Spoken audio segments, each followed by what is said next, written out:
Hi guys, cook dinner with me. Sa mga natong sudaanon karon no, mag-afritada ta, chicken afritada. But of course, ang atong unahon diha ato sa nang iprito ang mga patatas o carrots para kuno na ay smoky flavor ang ato ang sudaan. Ug sa nakita ninyo daghan kaayo ko gibutang nga patatas kay of course mauna na ang rice ni Habi. Ug atuan na ni siyang ukay-ukayon para mo pantay siya. Ug atuan ni siyang ipa-brown sa siguro gamay no, so kulang pa ni siya.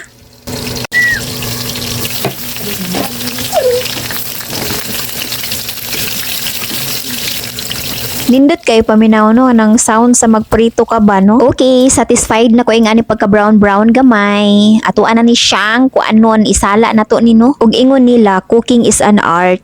So dili ko habod mo luto guys ha. Kabalo lang ko gamay basta kay maluto lang na kung gusto nga sudaanon. Okay na ko. Basta di lang mapas mo ang bitok. O sige na maggisa na taog ka ni mga panakot. Actually gamay-gamay lang akong panakot na butang diha ano dapat daghano dai nako. Naglagot magkuko sa Bombay ba kada hiwa na lang yun nako akong awayon. So isa lang nakabombay akong nahiwa diha ug kanang chicken breast ako ana lang siyang gigagmay ug hiwa-hiwaan gibutangan akong asin ug pepper nganong partner magyuni si salt and pepper no magyuni siya kasama mo talaga sa pagtanda niyan at sinipag na naman ako mag-video ngayon ug humot na kayo siya guys nanawag na ang baho gigutom na ko ani habang nagluto nako ug of course ato ani siyang butangan ining gwangchojang Korean paste kung wala mo koy tomato paste Korean paste lang muna ang ato ang ibutang ug grabe kay na siya ka sticky di siya gusto magpatimpla gusto siya mudikit lang siya sa kutsara ug sa luwag ug wag mo nang pahirapan ang sarili mo no o nanay timplado daan quick and easy butang na lang nimo na diha ang kuan ready made na siya na sauce o dali na lang gamay na lang nimo ipang-add diha para timpla pero dili maghihapon ko satisfied uy kailangan dagdagan pa maghihapon ako ng mga panimpla diha gusto na ako kanang sarsyado gid siya kanang manunuot yun talaga ang lasa ganar o diba napatay chicken cube ato na ding ibutang diha para dagdag na naman lasa o naapa tidbits ato lang sana siyang salaon unya na nato na ilunod ang kanayang prutas pa na siya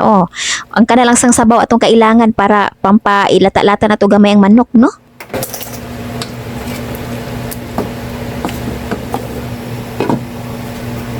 Ug habang nagapalata ka diha sa imong lutuonon maglimpyo-limpyo sa mga palibot kay daghan kaayog mga pisik-pisik no unya pag human ana gianam-anam na pud nako hugas ang mga hugason para gamay na lang trabahoon unya inhi magkaon okay ug panahon na nato para ilunod na nato ni ang kanang pinya basta mag-afritada gid ko guys dapat na na siya pinya kay pangitaon gid na ni Habi kay ganahan man na siya ana ug okay na ato ana ni siyang ilunod ang mga sahog dapat na anay siya bagyo beans pero wala koy bagyo beans ug butangan natong tuyo gamay so gamay na lang pud na ako ang tuyo ako na lang siyang hotdon para mahugasan na mag-refill na pud kog bag-o no ug syempre unsay partner sa tuyo oyster sauce this is not sponsored charot ug ambot oy lahi ra man gyud na imuhang niluto basta nay oyster sauce ug last na ning atsal wala tay red no kanilang sa muna ang green lami na kay siya itsura di ba o sige ato na siyang ukban and then ato na siyang i-check if luto na ba nang yang patatas ug kanang carrots.